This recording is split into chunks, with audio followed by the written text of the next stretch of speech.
පාන්දරින් අවදිවන්න දතමැද මුව සෝද ගන්න නිසි ලෙස ඇඳුමක් අඳින්න මට දැන් පුළුවන් ඇඳුම් කිලිටි උන විටදී අම්මට කරදර නොකරම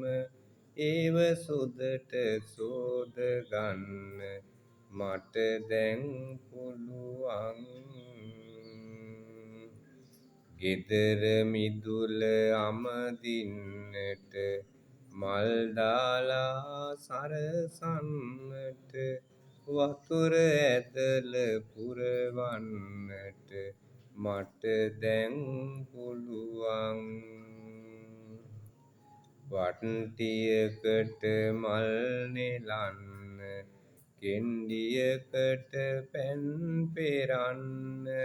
වෙහෙර මළුව අමදින්නට මට දැන් පුළුවන් පුංචි පුංචි වැඩ කරන්න වැඩ කරලා සතුටු වන්න අන් අයටත් උදව් වෙන්න මට දැන් පුළුවන් ආදරණීය දුවා පුතාගේ අවධානය පිණිස මේ කවි ටික හොඳට මතක තියාගෙන ජීවිතය වාසනාවන්ත කරගන්න උත්සාහ කරන්න. තෙරුවන් සරණයි.